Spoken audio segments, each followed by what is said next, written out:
I said, you're a government official. You've never heard of the Open Records Act? You are not allowed to withhold information. I said, you have to give me that information. She goes, what kind of dumbass are you? Really? I said, you talking to me? Yeah. The one who knows? I said, you I'm looking around because I thought she was talking to somebody else. Yeah, yeah. I said, you talking to me? So I pulled it up on my phone and I said, read. And she goes, I don't have no idea what you're talking about. And I said, well, maybe you should, since you work in the federal government and you can go to jail for not releasing information.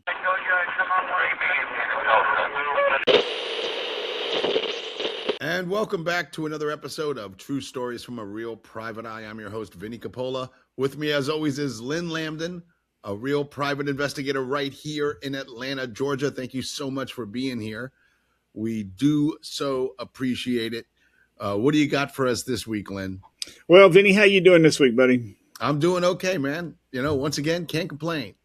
Well, it's always that's right. It's good when you're above ground, and it's good when you can't complain. That's it. Yeah. Yeah. Well, Vinnie, listen. I got to be honest. I actually could complain, but you know, what's the point? What's the point? Nobody cares. Nobody cares. That's right. That's right. No, at least nobody cares. You want to know something? And you want to know something? I don't want somebody to be rolling their eyes, going, "Oh God, I just need more of this guy's problems." You know, here he goes again with the jaw jacking about his problems, like we care. So I just keep them to myself. That's right. Me too. Yeah, me too. Well, Vinnie, it would be very bad of us to not bring up Rob Reiner and his untimely, unfortunate death. It was very, very horrible what happened to him. Yeah. And if what they say is true, and his son is the one who killed him and his wife, that is a horrible, horrible tragedy. Yeah. And it's also a tragedy that his son is a drug addict, and it goes to show you that mental illness and drug abuse affects everyone. Doesn't matter what how much money you have, how much money you have in the bank. No one's immune. No one's immune. Rob Reiner has been famous since he was a young man. Very talented actor, very talented producer, very talented director. Almost all of his films were hits. A Few Good Men, Princess Bride, When Harry Met Sally. Yeah. This is Spinal Tap, a personal favorite. So many of his movies, and there's so many more. Blockbuster hits. I'll be honest with you. I never watched All in the Family until I was probably in my late 30s, early 40s. The first 5 seasons of All in the Family is some of the best, funniest TV ever. Yes. Ever. And people nowadays, they want to cancel it. They say it's bigoted. They say it's racist. They say it's this. It's misogynistic. But if you see, and the problem is they just watch clips of that show. They've never seen the full show. That show was lampooning that type of person. Yes. They were not saying this is right. This is how this guy should act. They were lampooning him. Yes. This is a joke. Look at how goofy this guy is, but it was still hilarious. Yeah, it was very, very funny. That was one great cast of actors and actresses that they'd put together for that show. All of them. Yeah. Everyone on that show. Yeah. And it's just so unfortunate that he lived such a talented life in the movie world, and was such a monster in Hollywood, and dies at the hand of his own kid. Yeah, it's that just goes to show you that, and he even tried. He put a film out with his kid about his kid. About his kid, shining a light on mental illness and drug addiction and homelessness, and then his kid comes back to kill him. Yeah. I mean, it's just a horrible, horrible tragedy. And, and I have family members in my life that has drug addiction and suffers with homeless. I have actually more than one person in my family that suffers with that. And, it's a horrible thing, Vinny. It's a horrible thing. But anyway, let's get on to talking about tonight's episode. We'll talk about tonight. We're going to talk about the Open Records Act, and every in 1966, 1967, they passed a Freedom of Information Act. And the Freedom of Information Act says that the federal government cannot withhold information. And every state, all 50 states there followed thereafter, passing laws and calling it Open Records Act, Freedom of Information Act. Every state calls it something different. Something, I say something different, but they call it, it's in that lines there, Freedom of Information Act, Open Records Act. But basically what it means is the government cannot hide information from you. So and yet they do. Yet they do. And yet they do. I mean, we still haven't, we still haven't heard what happened with JFK. Still haven't heard about the aliens over there. If there are any. Well, the Freedom of Information Act is limited to the executive branch, and it's also limited with the executive branch. There's certain parts of the executive branch that doesn't have to adhere to the Open Records Act. Ah, okay. Now, when you get down to the states are a little bit different. The states are like in the state of Georgia. It's the Open Records Act is very strict. It says that the government has, the state governments, local governments, all governments on the state level they cannot hide information from you. And the theory behind the Open Records Act or the Freedom of Information Act is that since the government is bought and paid for by the people, as you know, the government is for the people, by the people, or by the people, for the people. That means since that the government forces you to pay taxes with the threat of jail, therefore they can't hide information from you. So, and there's actually been people jailed in the state of Georgia. There was a mayor in the city of Atlanta who directed his information officer to withhold information and not give it to the press. The press filed a lawsuit, and his information officer went to jail over it. So elected officials have a information officer, a guy who's bigger cities do, yes, like governors, like the city of Atlanta, which is a huge city with $1 billion budget. Yes, they would have an information officer. Okay, so why didn't the guy who directed him to not disclose anything go to jail? Well, they denied telling them not to do it. Really? Oh, I see. Okay. So it was just the information officer's word against his, right? Exactly. And the information officer is the one who received so in the state of Georgia, you have to file an Open Records Act on someone, on a federal, on a government official. So if I file an Open Records Act on a government official, they have a certain amount of time to turn that document over to me. And if they don't turn that document over to me, then I have to take the proper procedures to get that document. Okay. So the press in this particular case filed the Open Records Act, and they kept withholding information and kept withholding information.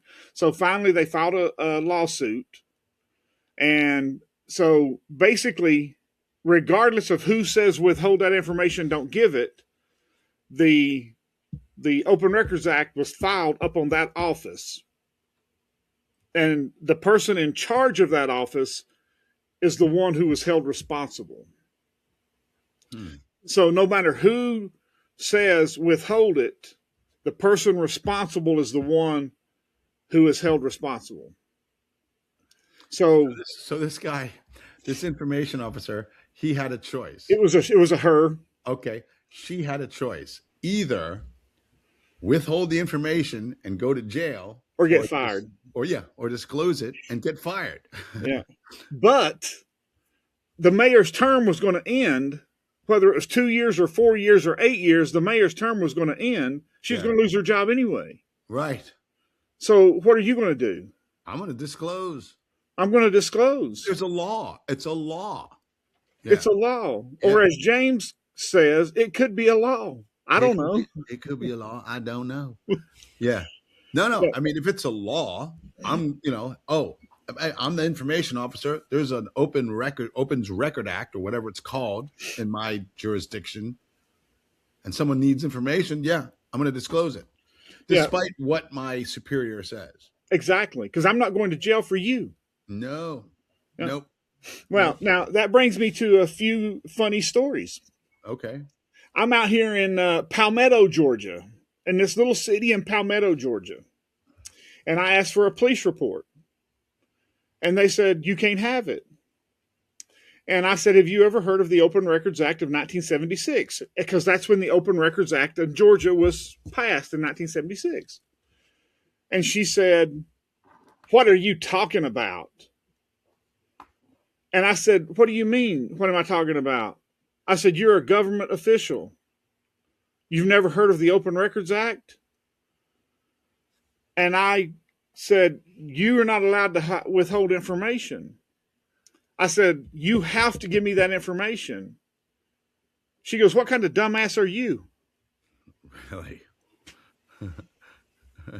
I said, you talking to me? Yeah. The one who knows? I said, you I'm looking around because I thought she was talking to somebody else. Yeah. I said, you talking to me? So I pulled it up on my phone. And I said, right here. And then I pulled up where the mayor's a press secretary, information officer is getting ready to go to prison over it. And I said, read. And she goes, I don't have no idea what you're talking about. And I said, well, maybe you should, since you work in the federal government and you can go to jail for not releasing information. And she argued with me. And she wouldn't give me the information. Huh. So I said, okay, that's fine. So I go tell the attorney I'm working for, and they file an official. Most jurisdictions has a document that you just fill out, and it's an Open Records Act. But since they wanted to fight me on it, I go back to the attorney, and the attorney files an official Open Records Act. And we go file it on them. And her supervisor comes running out and says, oh, no, you can have a police report. You can have a police report here. Yeah. Well, they wanted to see how far they could push. Right. Yeah. Right. Yeah. Because most people would just go away. Most people would just go away. Yeah, just go away and forget about it. Yeah. Well, I don't just go away, Vinnie. Yeah, I know. I don't go away. And I had the same issue with a College Park Police Department. Yeah. Was it the police department? I can't remember if it was. I think it was the police department. Was doing the same thing, and they. You were on a case. You needed a piece. I needed some documents. I can't remember if it was the. I can't remember if it was the police department or one of the departments, and I needed some information, and they wouldn't give me the information.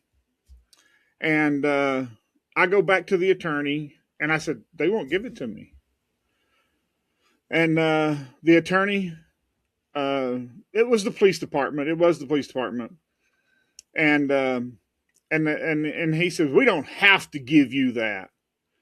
And I said, okay, that's fine. I'm not going to argue with you. I'll just let the attorney handle it. Yeah. So I go back to the attorney, And the attorney says, you have to give us this information. And he goes, no, I don't. And he says, so you're practicing law now. He says, you're not talking to my investigator, you're talking to me. Yeah. He says, you're practicing law. He goes, I'm telling you. And the attorney said, and under this law, you have to give us these documents. And he says, and under this law, I don't. And the attorney said, so you're practicing law. Right. And he says, I'm telling you the law. And the attorney goes, what's your bar number? Yeah. And he says, I'm not a lawyer. He goes, well, I'm reporting you to the bar for practicing law. Yeah, good for him.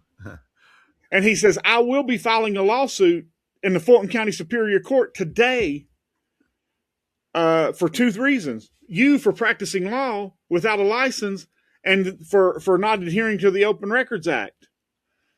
And he said, you can get the police report. It'll be up front. Just come pick it up. This episode is brought to you by Simple Funding, LLC. For all of your pre-settlement funding needs, contact Simple Funding, LLC to receive your money promptly. They're a customer-centric legal funding company that provides exceptional funding solutions at affordable rates. Simple Funding covers a diverse range of cases, including car accidents, slip and falls, worker compensation, medical malpractice, wrongful death, and more. They recognize that life goes on and you need to access your funds immediately, which is why they offer clients a swift and efficient process with minimal documentation requirements. For more information, visit simplefundingllc.com or contact them directly at 678-855-6232. I went to another police department. I can't remember the name of the police department, but when you go in, you had to go upstairs to get the police report. You know, I'm sorry to interrupt you, Lynn. You got to give them credit. You got to give this guy credit. You got to give the woman credit for trying to back you down, for trying to withhold the piece of information. Now, whether it was incriminating in some way to somebody they knew, or if they just didn't want to be bothered with it, you got to give them a little credit for just trying. Well, but because what is the reason? What would the reason be to withhold it? What would be the reason? Yeah. Exactly. What's the reason? Yeah. What is the reason? There's the laws on the books. Yeah. I go to every police department in this state and all of the surrounding states, and I file Open Records Acts I've done it for 30 years. You see, I gotta tell you, buddy. I gotta tell you. I'm laughing at these people right now because I know that it's a law that they have to disclose this information. But I got to tell you, I just found out it was a law. If they hired me in a police department and they said, all right, man, you're in charge of this information, and somebody like, yourself came in and said, hey, man, you need to give me this information, I don't got to give you shit, man. Yeah, but here's the difference, Vinnie. You know what I'm saying? But here's the difference. Yeah. I'm smart enough to not make an ass out of myself. Yeah. To say, okay, hang on one second, I'll be right back. Yeah. And go ask somebody. Yeah. Or to go look it up and come back. Yeah. Yeah. And to not argue. These are not 18, 19-year-old people. Yeah. These are 30, 40, 50, 60-year-old people that's arguing with me that should know better. That should know better. That should know it. But like I'm trying to explain, I did not know that it was a law that they had to disclose information like that. I did not know that. And here's one of the things when I try to explain it to people, I try to be nice about it. And I try to say, okay, since the government is by the people, for the people, and it's paid for by tax dollars, the government decided that you can't hide what you're doing. Right.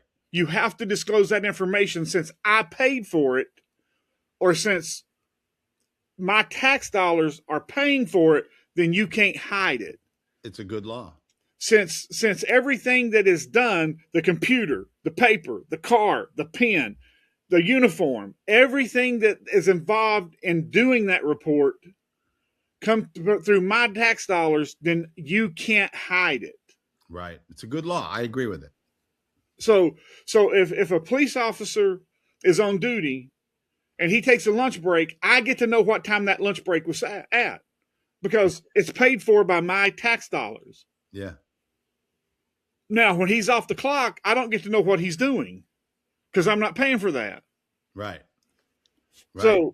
So there's another one. When you go in this building, you go upstairs, and I don't even remember what police department it was.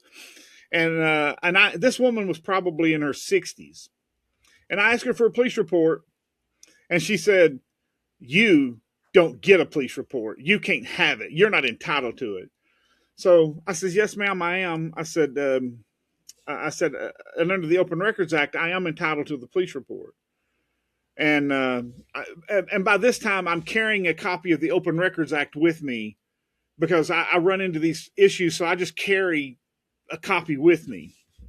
So I slide her a copy, and she won't even look at it.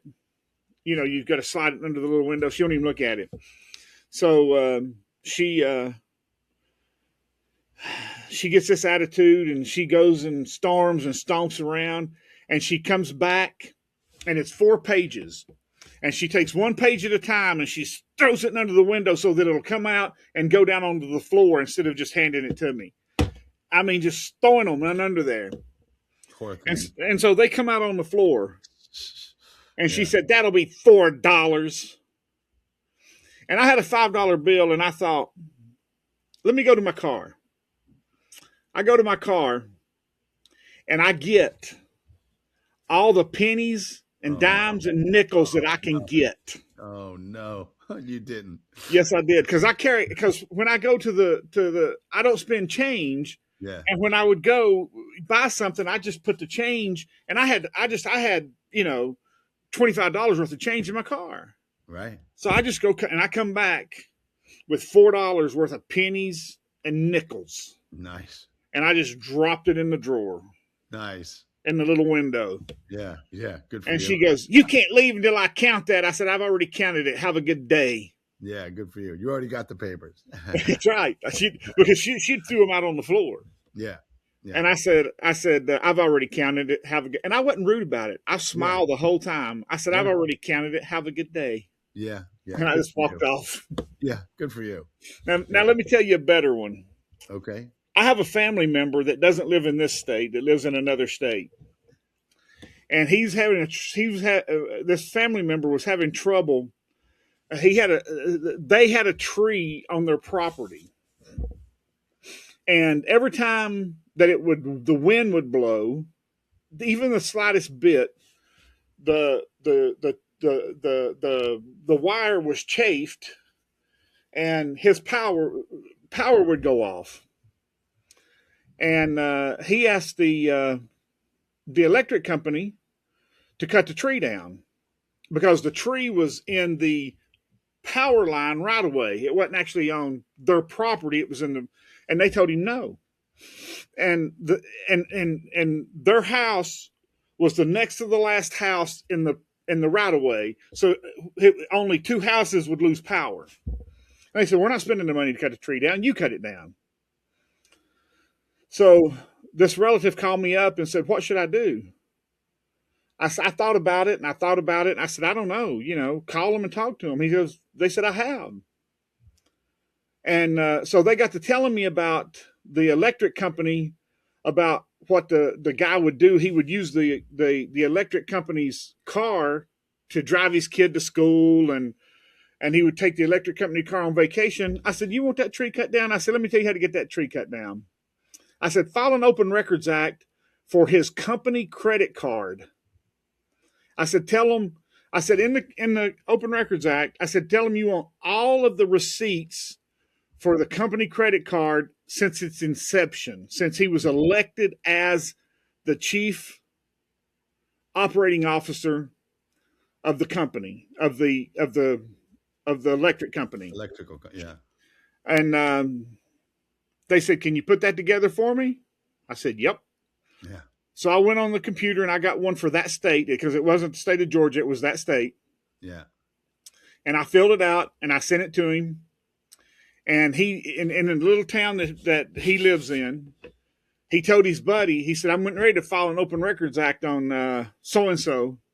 for his company credit card. And so the guy he told that knew the CEO of the company or the president of the electric company. Oh God. They said, tell him. First of all, he got real smart and told him, whatever, don't care, blah blah blah. Yeah, right. That ain't gonna do nothing. Yeah. And so my relative said, okay, that's fine. Said, tell him it's coming. Yeah. And the very next day, they said, tell him the tree's cut down to forget about the Open Records Act. Yeah, I bet, of course. So Yeah. they cut the tree down, Yeah. cleaned it up. I mean, Yeah. left it, beautiful, ground the stump down and everything. Yeah. Yeah. How did he know that he was using the company car to take his kids to school and all that stuff? How did they know? It's a small town. Everybody talks. Oh, okay. Yeah. All right. But here's the thing, Vinny. Yeah. Anytime that you give a credit card to a CEO or a CFO or anybody like that, just file an Open Records Act on them. You'll find something. Even if they buy a candy bar and they don't reimburse the city or the government for the candy bar, Yeah. you got them. Yeah. You got them. Yep. Yeah. And everybody, I mean, I don't care who they are. Probably 90% of the people that get issued a city or a government credit card abuses that government credit card. I'm sure of it. And here's how it happens too. I guarantee you it happens like this. It happens very innocently enough. Yep. With, like you said, a candy bar. Then a month goes by and they go, nobody came at me about that candy bar. Yep. Let me buy a pair of jeans, and Yep. buy a pair of jeans. Another month or two goes by. No one ever came at me about those jeans. And next thing you know, they're buying, or they go, they're sent somewhere on a government trip, and they buy a whole bunch of stuff that's not government, and they never get questioned about it. Right. So they never say anything. Yeah. And so they keep pushing their luck. Yeah. And like I said, I'm sure it happens innocently enough, and then pretty soon they're abusing it for everything. They're buying. Hey, the next round's on my boss. Yeah. So on the company. So if I was elected a government official, you know what I would do? What? I'd pay for it myself and let the city reimburse me. Yes. That's how you don't get in trouble. Yes. Yep. That's how you. That's so. But even if you stop at a gas station, you buy a tank of gas and buy a candy bar and say, I'll reimburse the city for this candy bar, and you forget to reimburse the city for the candy bar, and 6 months later, somebody files an Open Records Act and finds that candy bar, well, you're in trouble. Yeah. So let them reimburse you. Yeah. If they don't reimburse you, you don't get in trouble. Right. Right. You didn't steal taxpayers' dollars. Taxpayers stole your dollar. Yeah. So you don't get in trouble. Right. But here's the other part of it. If you go and file an Open Records Act and you got a really dirty politician, they may kill you. Yeah. Sure. It's happened. I mean, dirty and with some power. Yeah. Yeah. Well, when you threaten that power, yeah, you got to be very careful when you threaten somebody's power. Right. We've talked about it on here. Oh yeah. I've had police officers where that I have unintentionally threatened their power and they've threatened to kill me. Yeah. So you got to be very careful when you start threatening people's power. Another reason why we don't name names on here, ladies and gentlemen. Yeah. We just don't want the trouble. Yeah, I don't need somebody shooting through my window when I walk past of a night. Yeah. Yeah. Yeah. I mean, unless we're not threatening power, we're just like, hey, come on the podcast and give us your side of the story, which we've done. Yeah. Well, Vinnie, I will tell you, just as a teaser, In the next probably right after the first of the year, I'm going to be. I'm working on a couple of cases. I'm working on a case where that I will probably be naming some politicians right after the first of the year. Oh yeah, Yeah, on the podcast. on the podcast. All right. I'm Yeah. gonna call them out by name, and I'm gonna probably embarrass a few. Well, we called Kemp out by name. Yeah, we call Kemp out by name. Yeah, Yeah. Yeah. yeah, No, this whole thing about the Information Act and the reason that the Information Act became a law is because the people are paying for the government. It's like you say, by the people for the people, right? yep. For the people, by the people, by the people, for the By the people. people for people. So it's basically they have to reveal, what they're doing to us because basically we're paying their salary. Yep. Right. It reminds me of a joke I used to do very early in my career because when I had a day job, and my day job at the time was I worked as an electrical apprentice, go to job sites, and I worked as an electrical apprentice, and most of the jobs we did were schools. We would do big schools. Now, do you know how these schools are built? By government. Yeah, taxpayer money. Yep. So one of my jokes was, today, I work as an electrical apprentice. We're building the new school over there on whatever road it was. And one day I was goofing off, and my boss said, "Hey, Coppola, get back to work." And I said, "Look, man, I don't pay myself enough." Because it's yet ridiculous. It's, our taxpayer monies are going to pay my salary as a worker on this job. So I'm basically paying myself. Yeah. Yeah. I don't pay myself enough. Always good. I don't pay myself enough. Yeah. To work that hard. Anyway, It just reminded me of that joke. I haven't thought about that joke in years. Yeah. But that's what it reminded me of. That's pretty much the way it was, though. Yeah. This episode is brought to you by the Accident Attorneys of Monge and Associates, voted the best law firm by the American Institute of Trial Lawyers. When life hits you hard with a serious injury, don't let insurance companies hit you harder with lowball offers and endless runaround. You deserve justice. You deserve compensation. You deserve to win. The Accident Attorneys of Monge and Associates have a high-powered legal team with a nationwide reach and the highest rating on the National Attorney Rating Service. Trial Magazine calls them one of the most influential law firms in America. They win big. Big results at trial court, appeals court, the state Supreme Court, and are recognized as award-winning litigators of the year. The Accident Attorneys of Monge and Associates handle everything so you can heal. Don't face this battle alone. The aftermath of an accident is traumatic enough. Medical bills pile up, pain overwhelms, emotions run high, and that's where they step in to shoulder the legal fight while you focus on what truly matters, your recovery. They are the first law firm to offer a bigger settlement guarantee. If they can't beat the amount of your current settlement with a bigger settlement offer, your legal fees are free. Ready to win your case? Find out in one phone call if you have a case and how much your case is really worth. Call the Accident Attorneys of Monge and Associates today at 1-888-477-0597 or visit them online at becauseyouwanttowin.com. The reason I thought that we should talk about this, Vinny, is so that people would know that you really do have the power if you know where to go get it as an American citizen. And that's just one of the ways to go get the power is if you have a government official that's trying to run over you or trying to get the better of you or trying to, like you see these videos on TV or on YouTube or on social media where that school boards are strong arming people. File an Open Records Act. Yeah. Get their school board credit card and see where they're spending their money at. Yeah. Just do an audit on them yourself. Yeah.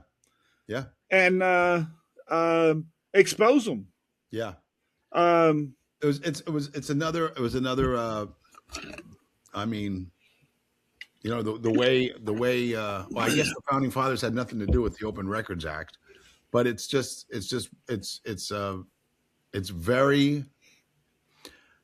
very helpful to, you know, I mean, it goes to show you that we the people have the power. We forget that, you know, we forget that we really have, you know, the power if we can unite. And Well, knowledge is power. That's why they fight so hard to teach you nothing in schools. right, Because that's why that they don't want you to know anything in schools. And I'll tell you, one of the best courses that you can ever take is go to Hillsdale College. They teach it for free, and take their Constitution course. yeah, You learn so much taking their Constitution courses and learning about the Constitution and how much power you have as a citizen. is it online? It's online. That's great. Yeah, free course. Let's put a link in the comments for it. Yep, Hillsdale College, free course. You know, the Constitution 101. Yeah. Yeah. Yeah, we will have a target on our head if we start educating people, Vinny. Yeah, that's right. You know, and that's another reason. That's another reason why the government keeps us at odds with one another. Yep. The thing that they are most afraid of is everybody uniting together. Yep. On a common cause. Yep. Yeah, it's the biggest thing that they're afraid of. Yeah. Yep. But I mean, I'm telling you, the one of the most powerful things that I have found in my industry is when I threatened to bring out the Open Records Act on people that have a government credit card. It scares them to death. Yeah. It absolutely scares them to death. Yeah. They will beg you, okay, what can I give you to not enforce this? Yeah. Because I've actually served Open Records Act on high-ranking officials in cities and stuff when they start giving me pushback, and I need something that they're fighting me on, and I'll serve a high-ranking official for his city credit card or his county credit card, and then all of a sudden they'll give you anything you want to not enforce that. Yeah. Yeah. And you got to be very careful, because if you make the wrong person mad, they'll come after you. Yeah, for sure. You know, I mean, we've talked about on here where that I've had a corrupt judge and a corrupt police officer, you know, in court. Luckily, I had a recording to show that I was correct. We're going to do about a 3-part episode sometime in the new year, where that I was wrongly accused on another case, and thank God I had video to show that I was wrongly accused in Sandy Springs, and this was just recent. And the reason I say 3-part is because there's a lot of video that goes with it. And are we going to show that video? If you want to show it, we'll show it. Yeah, let's show some video. We promised them that we'd show them some video if you have it. We've played a recording before. We've shown some pictures before, but yeah, man, if you got some video, let's do that. I got dash cam video. I've got body cam from the police. Okay. And matter of fact, one of the police officers is involved in this particular case quit the police force. I guess that they were getting ready to get fired and they quit. Maybe we can get them to come on and talk about the case. Okay, for sure. We'll try. We'll see what happens. But that's way down the road. Yeah. You're going to be the audience will be shocked when they see all this. But you know, that's way down the road. But anyway, but the Open Records Act is a very, very powerful tool, and that's what we call it in the state of Georgia. The federal government is called the Freedom of Information Act, and it's called different things in different states, but all 50 states has a version of it. It's very powerful in every state, because I have used it in Tennessee, Alabama, South Carolina, Florida, I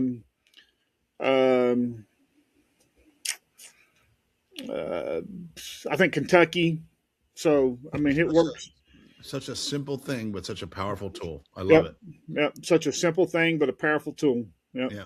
Very good. And you can, and some things you have to use it with um, routinely, like if you have an accident that has a DUI involved and you want the DUI report, you can't get that DUI report unless you file an Open Records Act.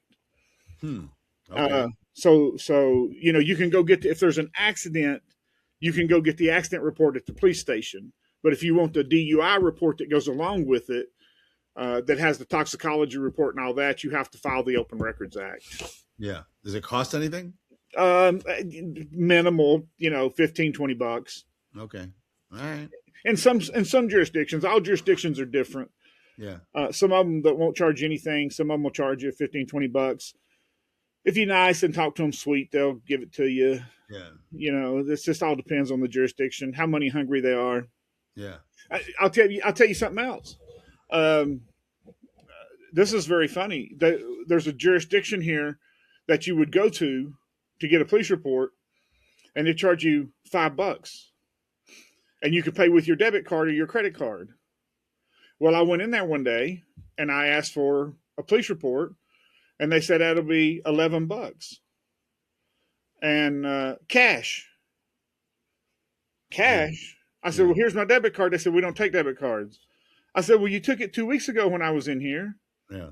And they said, we don't take it anymore. I said, I guess it's harder to steal when you take a credit card. Yeah. Yeah. And they said, and the guy just looked at me real funny. Yeah. And he went like this. He went, we only take cash now. Yeah. So I had to leave. I had to leave and go find a bank and take out the cash and bring them back exact cash. Yeah. Now, why do you think that is, Vinny? Because they pocketed it and had lunch. Because they pocketed it. That's exactly why they took it. Yeah. Somebody in that office decided that look, I'm going to get caught taking this off of the credit card. Right. So I've got to have cash. Yeah. So I can't. They can't prove that I gave you a police report because all I do is hit print. Yeah. And give you the report. Yeah. So I can put that cash in my pocket. Yeah. So somebody's making a fortune. Yeah. And fast forward a couple months and the bookkeeper is going, we're down all this printing paper. Yeah. Not only that, but think about it this way. The accountant, the city accountant's going, 6 months ago, we were selling 100 police reports a week. Yeah. Now we're only selling 20. What happened? Yeah. Now we're only selling 20. And we used to take a lot of credit cards. Now we don't take any. We don't take any credit cards. Yeah. Yeah. And they took the terminal out. They took the terminal, the terminal, credit card terminal used to sit right there. They took it, the windows here, and it used to sit right there. They took it completely out. Well, hey, man. Crooks. God bless them. Crooks. Yeah. Blatant crooks. Blatant crooks. Yeah. Sitting around going, man, this hourly wage ain't cutting it. You know what? I should go file an Open Records Act on them and find out. And just ask them, how many credit cards did you take? How many police reports did you disburse 12 months before you took out the machine? And how many did you disburse 12 months after? Yeah. And just do a quick audit and see. And then you'd know, then you would have a good idea of how many they put in their pocket. Yeah, for sure. Yeah, because you know that they didn't go down. No. Because it doesn't go by how many they disperse. It goes by how many accidents happened. Okay, you had 100 accidents this month and 100 accidents the same month before and after you took out the terminal. But before you took out the credit card terminal, you sold 100 police reports. After you took out the terminal, you only sold 10 reports. Yeah. Come on. What's going on? You had the same amount of accidents, but you only 10 people wanted the reports. Yeah. I mean, give me a break. Yeah. And you've gained about 10 pounds, so you're eating better. Yeah. And before you eat bologna sandwiches, now you're eating steak every day. Now you're eating steak every day. Come on. Yeah. What's going on here? Yeah. Hilarious. Well, holy cow, man. I learned something new today. That's for sure. I hope we hope you did too. Very interesting, Lynn. Very, very interesting. I'm definitely going to keep that in the back pocket if I ever need it, man, because that sounds like a very useful tool. Hey, if you guys like laughing, if you like stand-up comedy, if you like goofy videos, check me out online. My website is vinnie.com, www.vinnie.com. All the links to all my social media is there. If you need to surveil somebody, if you're looking for somebody, if you need to serve somebody with some papers, ladies and gentlemen, Lynn Lambdin is the best. Tell him your website, buddy. www.lwias.com. Yes. Thank you, Simple Funding and the Accident Attorneys of Monge and Associates, for sponsoring this episode. If you need their services, call them up. Let them know you heard about them on the podcast. And real quick, ladies and gentlemen, next week is Christmas. We will not be doing a podcast next week, but we will see you the week after. But thank you so much for being here. We do appreciate it. We look forward to seeing you again. We'll see you after Christmas. Have a Merry, Merry Christmas, ladies and gentlemen. Happy Hanukkah, joyous Kwanzaa, whatever it is you celebrate. We hope it's a happy one. Merry Christmas, Happy Hanukkah, whatever your choice is. Enjoy. Enjoy. Spend some time with the loved ones. Absolutely. See you next time.